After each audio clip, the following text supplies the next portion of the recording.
Hello बच्चों, तो आज हम कक्षा 11 के भौतिक विज्ञान विषय के अध्याय समतल में गति अर्थात मोशन इन अ प्लेन के पार्ट 9 वीडियो को शुरू कर रहे हैं। और आज इस वीडियो में हम किसी समतल में गति में त्वरण का अध्ययन करेंगे। जैसे पिछले वाली वीडियो में मैंने आपको स्थिति सदिश, विस्थापन, वेग के बारे में बताया था। आज हम त्वरण का अध्ययन करेंगे और फिर उसके बाद उदाहरण 3.4 को हल करेंगे, जो हमने इस समतल में गति में सीखा है उसके आधार पर होंगे, जो पिछली वीडियो और इस वीडियो के आधार पर होंगे। तो शुरू करते हैं। सबसे पहले त्वरण, एक्सीलरेशन, जिससे आप बहुत अच्छे तरीके से परिचित है। पिछले अध्याय में भी मैंने आपको इसके बारे में बताया था। तो एक्सीलरेशन क्या होता है? जब भी हम त्वरण को समझते हैं, त्वरण जनरली ये होता है कि किसी वस्तु के वेग में परिवर्तन हो रहा है, तो हम कहते हैं कि वेग में परिवर्तन जो हो रहा है समय के साथ, उसकी जो रेट होती है कि किस रेट से वो चेंज हो रहा है, वो डेल वी बटे डेल टी त्वरण होता है। लेकिन हम त्वरण को समझते वक्त हम हमेशा एक परिभाषा देते हैं, सबसे पहले औसत त्वरण की और तात्क्षणिक त्वरण की। तो सबसे पहले औसत त्वरण अर्थात एवरेज एक्सीलरेशन। एवरेज एक्सीलरेशन क्या होता है? जो आपको किसी एक पर्टिकुलर समय अंतराल में वस्तु के त्वरण को बताता है कि कितना उस समय अंतराल में वस्तु का वेग चेंज हो रहा होता है। तो हम उसको इस तरीके से लिखते हैं और इनके ऊपर सदिश भी है। ए के ऊपर जो बार है वो इसके औसत को बता रहा है, और ये जो तीर का निशान है ये तो आप परिचित हैं, ये बता रहा है कि ए जो त्वरण है वो एक सदिश राशि है। इसी तरीके से जैसे v एक सदिश राशि है, t एक सदिश राशि नहीं है। क्यों नहीं है? ये तो आप जानते हैं, क्योंकि उसमें दिशा की ज़रूरत नहीं होती। समय हर एक दिशा में सेम होता है ना? तो औसत त्वरण, किसी समय अंतराल में अगर वस्तु के त्वरण को बताना होगा कि कितना वस्तु के वेग में परिवर्तन हो रहा है, वो औसत त्वरण है। अब देखिए, मैंने पिछली वाली वीडियो में आपको कहा था कि v को हम इसके घटकों के रूप में, एकांक सदिशों के रूप में vxi, vyj के रूप में इस तरीके से लिख सकते हैं, और फिर इसको अलग-अलग करके जैसे डेल v बटे डेल t ऐसे करके हम लिख सकते हैं।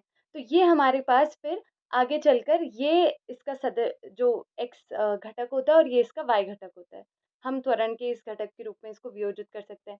इसको हम ये भी बोल सकते हैं, ये इसका क्षैतिज घटक है, ये इसका ऊर्ध्वाधर घटक है। इसके बाद हम तात्क्षणिक त्वरण की परिभाषा देते हैं, इंस्टैन्टेनियस एक्सीलरेशन। जैसे इंस्टैन्टेनियस वेग होता है, इंस्टैन्टेनियस वेग क्या होता है कि अगर आप उस समय अंतराल, जैसे आप औसत त्वरण में एक समय अंतराल की बात करते हैं कि उसमें वस्तु का वेग कितना चेंज हुआ, तो अगर आप उसी तात्क्षणिक त्वरण की बात करें कि उस समय अंतराल को आप छोटा-छोटा करते जाएँ, यानी कि जब del t tends to 0, del t क्या बता रहा है? समय अंतराल। तो अगर जब ये डेल टी टेंड्स टू 0 होता है, तो फिर आपके पास एक पर्टिकुलर पॉइंट पर वस्तु का जो त्वरण होगा, उसको आप तात्क्षणिक त्वरण कहेंगे उस बिंदु पर। ठीक है? आप डेल टी टेंड्स टू 0 का मतलब है कि डेल टी बहुत छोटा हो जाता है। तो जो वस्तु का वेग में परिवर्तन है, समय के साथ, वो त्वरण है उसका तात्क्षणिक त्वरण। इसको हम जानते हैं कि del v is equals to, हम जैसे डेल x था, वैसे ही हम del x i, del y j कह सकते थे। तो इसको हम यहाँ पे डेल v x और i इसका घटक है x दिशा में, एकांक सदिश का, और इसको इस तरीके से लिख के हम यहाँ पर इसको रिप्लेस कर सकते हैं। यहाँ पर ये इस तरीके से आता है, और फिर इस चीज़ को हम क्या कहते हैं आगे? dv बट्टे dt, है ना? तो हम उसको dv बट्टे dt भी लिख सकते हैं, और फिर आगे उसको इस तरीके से लिख सकते हैं कि ये तो ax है, ay है। अब देखिए, यहाँ पे ये लिख दिया मैंने, जो मैं आपको ये अभी बता रही थी कि ये इसका ऐसे घटक, ये ऐसे घटक लिख सकते हैं, क्योंकि हम इसे जानते हैं ना कि dv बट्टे dt हम आगे लिख सकते हैं इसे, इसलिए आपने ये चीज़ लिखी है। इसके बाद एक और चीज़ यहाँ पे मैं आपको याद दिलाना चाहूँगी कि हमें ये पता है कि जो v होता है, v इज़ इक्वल्स टू, अगर मैं कहूँ कि x विस्थापन है तो dx बटे dt, और ये मैंने आपको पिछले वाले अध्याय में अच्छे से बताया है, एक समतल में गति में, कि यहाँ पे जब मैं a को परिभाषित करूँगी तो मैं उसको एक और बार क्योंकि dv बटे dt करेंगे तो इसको भी d बाई dt करेंगे, तो वो आपके पास d square x upon dt square आ जाएगा। तो इसी तरीके से जैसे वहाँ पे होता था ना, वैसे हम यहाँ पे सदिशों के रूप में भी इसको दोनों के लिए परिभाषित कर सकते हैं, इस तरीके से, जो ये दोनों कर लिए हमने। अब ग्राफीय विधि से मैं औसत त्वरण से तात्क्षणिक त्वरण का वर्णन आपको बताती हूँ। देखिए, हमें क्या करना है, हमें वो जो समय अंतराल है उसको धीरे-धीरे छोटा-छोटा करते जाना है, जिससे कि हमें पता चले, क्योंकि आपको याद होगा कि ये डेल टी टेंड्स टू 0 का मतलब यही होता है कि जब आपका जो डेल टी हो 0 की तरफ बढ़ रहा होता है। 0 की तरफ बढ़ने का मतलब है जो बहुत छोटा वो हो रहा होता है। ठीक है? तो अब हम हर एक ग्राफ से इसको देखते चलेंगे। देखिए, यहाँ पर ये जो पॉइंट है P, ऐसे वस्तु की गति है। अब किसी बिंदु P पर जो वस्तु का वेग था, मैंने आपको पिछली वाली वीडियो में बताया था क्या? कि किसी भी बिंदु पर जो वस्तु के वेग की दिशा है, वो उस पर खींची गई स्पर्श रेखा की दिशा होगी, जो लंबवत खींची जाएगी। स्पर्श रेखा ऐसी तो खींची जाती है ना, जैसे कोई ऐसे कर्व है, तो इस पर किसी बिंदु पर ऐसे, इस वाले बिंदु पर ऐसे, अगर कोई बिंदु ऐसे है तो इस पर इस तरीके से, अगर कोई बिंदु ऐसे है तो इस पर इस तरीके से खींची जाएगी तो वो वेग की दिशा को बताएगी। तो ये वेग की दिशा है। आगे चलकर डेल्टी समय अंतराल में ये जो लाइन है, ये डेल्टी समय अंतराल बाद यहाँ बिंदु P1 पर कोई कण पहुँचा। उस P1 पर क्योंकि वो ऐसा है, ये P1 अगर यहाँ दिखाऊँ मैं, तो ये इस पर जो वस्तु का वेग होगा वो लंबवत ऐसे जाएगा। तो वस्तु का वेग ये v डैश हो जाता है। ठीक है? अब आपको ये बतानी है कि यहाँ पर त्वरण की दिशा, अब आप मैं ये समझा देती हूँ कि त्वरण की दिशा ऐसी क्यों आई। देखिए, त्वरण की जो दिशा होती है A इज़ इक्वल्स टू, ये यहाँ पे हमने औसत त्वरण लिखा है क्योंकि ये डेल्टी समय अंतराल में ना, इसलिए औसत समय अंतराल। तो औसत ये किस पर निर्भर करता है? इस पर, डेल V पर। तो देखिए, डेल V की डायरेक्शन जो होगी वही A की डायरेक्शन होगी, ठीक है? औसत त्वरण की वही डायरेक्शन होगी जो डेल V की होगी, क्योंकि A जो औसत त्वरण था डेल V बटे डेल T था। अब देखिए यहाँ पे डेल V क्या है? कितना वेग में चेंज आया, तो डेल V हम देखेंगे क्या है। अब देखिए ये V है, हम सदिशों के उसमें देखेंगे, जैसे त्रिभुज का नियम देखते थे ना हम, वैसे ही। तो V ये है, ये वाला V है ये, ठीक है? अब V डैश की डायरेक्शन कैसी है? ऐसे है। इसी पॉइंट पे बनना था इसने, ऐसे करके, ठीक है? समझ लीजिए ये इस पॉइंट पर है। ये V डैश है। तो अगर मैं इसका रिजल्टेंट खींचूँ तो वो कैसे आएगा? आप रिजल्टेंट आप इधर भी खींच सकते हैं, आप इधर भी खींच सकते हैं। किधर खींचेंगे? थोड़ा दिमाग लगाइए। आप खींचेंगे जहाँ पे आप पहले थे उससे उधर की तरफ। क्यों? क्योंकि पहले ये V चला था, उसके बाद आगे चलकर वो P डैश तक पहुँचा और फिर V डैश चला। मतलब V डैश उसका वेग हुआ। तो इस तरफ होगी क्योंकि V उसका पहला वेग था। तो इसका मतलब V प्लस ये वाला डेल V, क्योंकि ये वेग में परिवर्तन है, is equals to V dash. तो वो V plus del V is equals to V dash. तो यानी कि ये जो डेल V होगा वो क्या होगा? V डैश माइनस V, जब आप इसको इधर लेकर चल जाएंगे। तो इसका मतलब, खैर, आप डेल V ये भी बता सकते थे कि del V is equals to, तो आपके पास V डैश माइनस V ही होगा जो चेंज होगा। तो खैर, कहने का मतलब ये है कि यहाँ पे जब मैंने अभी ड्रॉ किया था ऐसे V और ऐसे V डैश, तो यहाँ ऐसे करके डेल V की डायरेक्शन आई थी। तो ऐसे ही आपकी A की डायरेक्शन होगी, देखिए इसी वजह से ऐसा हुआ है। हर एक पॉइंट पर हम ऐसे ही देखेंगे। तो अब इसके लिए तो हमने देख लिया कि A की डायरेक्शन कैसे आई। औसत त्वरण की, याद रखिए औसत त्वरण मैं क्यों कह रही हूँ, क्योंकि मैं एक समय अंतराल की बात कर रही हूँ, इसलिए मैं ऐसा कह रही हूँ। आगे देखिए, ये मैंने इस तरीके से भी दिखा दिया यहाँ पे, ठीक है? अब इस वाले में देखिए, देखिए यहाँ पर V की डायरेक्शन ऐसे है बिंदु P पर। आगे जब मैं चली, अब आप इस डायग्राम में क्या देखेंगे कि मैंने जो उनके बीच में दूरी थी, उसको कम कर दिया। दूरी को कम करने का मतलब ये है कि आपने उनके बीच के समय अंतराल को कम कर रहे हैं। यहाँ पर बेसिकली हम औसत त्वरण से तात्क्षणिक त्वरण तक कैसे पहुँचेंगे? जब डेल T टेंड्स टू 0 होगा, यानी कि जो उनके बीच का समय अंतराल है वो कम होता जाएगा, वो 0 की तरफ मूव करेगा, यानी कम होगा। तो हम क्या करते हैं, हम इस जो P2 है वो थोड़ा और आगे आ जाएगा क्योंकि उसके बीच का समय अंतराल कम हुआ है। तो हम यहाँ से बिंदु P से हम P2 पर पहुँच जाएँगे। अब देखिए बिंदु P पर कैसी वेग की डायरेक्शन है? इस तरफ है वेग। जैसे मैंने पहले समझाया वैसे ही ठीक आप कॉपी लेते चलेंगे ताकि उसमें ड्रॉ कर सकें। तो V की डायरेक्शन ऐसी है, जो नीचे भी दिखाई दे रही है, यहाँ पे। और V डैश की डायरेक्शन देखिए, अब वो थोड़ा आगे की तरफ आ गया है यहाँ पे। तो यहाँ पे उस पे ऐसे कर्व खींचा गया है तो वो V डैश ये रहा, और डेल V फिर से उन दोनों का इस तरफ से आ गया। क्यों? क्योंकि त्रिभुज का जो सदिश नियम मैंने कहा, मैं फिर कह रही हूँ कि क्यों हम V से इधर की तरफ ले रहे हैं, इधर की तरफ क्यों नहीं ले रहे हैं, क्योंकि आप V से बिंदु P से P डैश P2 की तरफ चल रहे हैं, इसलिए। तो आप ऐसे में लेंगे, है ना? हम इसे ऐसे भी ले सकते थे ना, जैसे अगर ऐसे है, तो हम इसलिए नहीं ले रहे हैं क्योंकि हम P से P2 की तरफ चल रहे हैं, ठीक है? इसके बाद अगर मैंने समय अंतराल को और कम किया, तो इसके बाद ये स्थिति आएगी, देखिए और कम हो गया जब समय अंतराल ये और इधर आ गया, इनके बीच की दूरी और कम हो गई, यानी कि आपने समय अंतराल और कम कर दिया। तो आपके पास इनकी डायरेक्शन कुछ इस तरीके से आ जाएगी। जब आपने, यानी कि आप ये भी देखते चलिए कि डेल V क्या है? डेल V वो है जो आपका त्वरण A की दिशा को भी बता रहा है, वो जो वेग में परिवर्तन है। तो आप ये भी देखते हुए चलिएगा कि इनके बीच का जो कोण आएगा, यानी कि अभी मैं आगे आपको बताऊँगी कि जो A और V के बीच का कोण होगा वो भी चेंज होता जाएगा। A की डायरेक्शन क्योंकि ये डेल V बता रहा है ना, खैर आगे वाली स्लाइड में मैं आपको बताऊँगी। तो यहाँ पे देखिए, यहाँ पे अब जब आप बहुत सूक्ष्म कर देते हैं उस पॉइंट को, यानी कि वो बिंदु P पर आ जाता है या P से थोड़ा इधर होता है, तो क्या होता है कि जब बहुत छोटा वो डेल T हो जाता है तो आपके पास इधर V की डायरेक्शन होती है, और V डैश जो ये वाला V डैश होगा वो बहुत सूक्ष्म होगा, तो A की डायरेक्शन आपके पास डायरेक्ट इस पे आ जाएगी। मतलब ये भी थोड़ा बड़ा डायग्राम हो गया जो मैंने ड्रॉ किया, वो बहुत सूक्ष्म तरीके से उस पे आएगा और आपको ये चीज़ मिलेगी जो यहाँ पे मिल रही है। यानी कि ये मैं बोल रही थी कि जो V और A के बीच का एंगल है उस पर ध्यान दीजिए। खैर मैंने इसको 90 बना दिया, पर इसमें मैं एक चीज़ आपको बताना चाहती हूँ। ये यहाँ पर जो P डैश है आपको P3 जो P4 दिखेगा वो इसके बहुत करीब दिखेगा। जैसे मैंने तो सिंपल उसी के ऊपर यहाँ पे दिखा दिया उसे, पर वो बहुत पास होगा जिससे कि डेल T बिल्कुल छोटा हो जाए, क्योंकि डेल T टेंड्स टू 0 होना चाहिए, ठीक है? इतना समझ में आ गया होगा आपको। एक और चीज़ मैं यहाँ पे बताना चाहती हूँ कि आगे वाली स्लाइड में भी वैसे वो है, आप यहाँ पे इनके बीच के एंगल को देखिए V और A।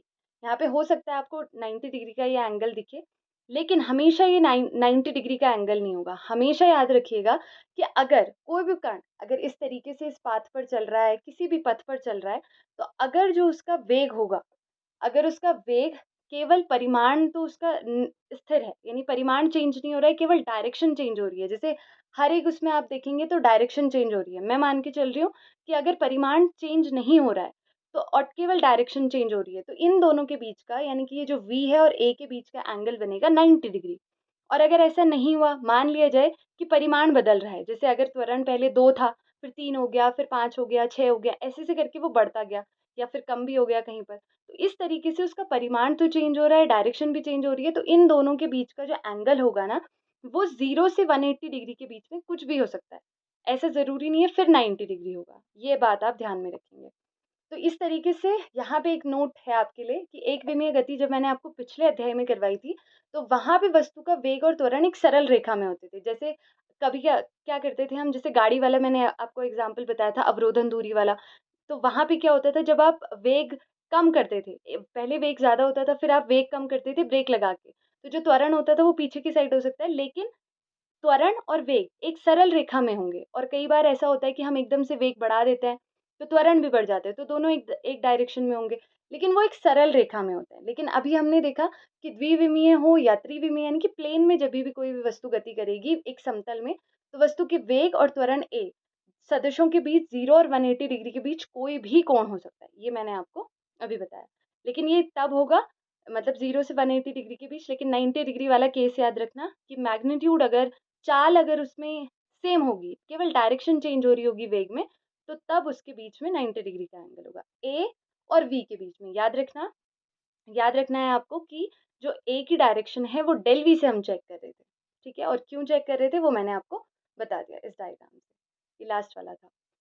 अच्छा, अब हमारे पास उदाहरण 3.4 है, बहुत ही अच्छा एग्जाम्पल है। जैसे किसी कण की स्थिति है ये r, ये आपको ये दी है, ठीक है? r is equals to 3ti। अब यहाँ पे t भी देखना, ये आपके पास एक कैसा वेरिएबल के तौर पर लिया गया है, जहाँ t सेकंड में व्यक्त किया गया है। अन्य गुणकों के मात्रक इस प्रकार है, यहाँ पे जो r है वो मीटर में व्यक्त हो। तो कण का vt और at, ये जो इनके ऊपर तीर के निशान है ना, ये बार नहीं है, जैसे एवरेज के लिए नहीं यूज किया गया है, ये सदिश के लिए यूज किया गया है, यहाँ पे ध्यान रखिएगा आप। तो अब हमें वीटी निकालना है। कैसे निकालते हैं वीटी? वीडियो को पॉज करिए, सोचिए थोड़ा।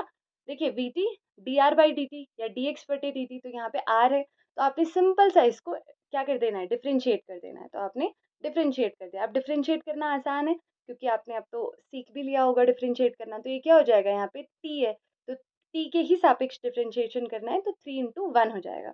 इसमें क्या हो जाएगा, इसमें क्योंकि 2t आएगा, t स्क्वायर का 2 इंटू टी, तो वो हो जाएगा 4t, और इसका यहाँ पे t कोई है नहीं, तो वो 0 हो जाएगा। तो इस तरीके से आपके पास ये v आ जाएगा, क्योंकि हमने v सदिश निकालना था। आपको ध्यान रखना है कि आपसे पूछा क्या गया है। आपसे यहाँ पे पूछा गया है v सदिश। अगर आपसे पूछा होता कि v का ये निकालो, परिमाण निकालो, तो आप इसको अंडर रूट के अंदर लिख के निकाल सकते थे, लेकिन आपसे केवल ये पूछा कि इसका v सदिश निकालो।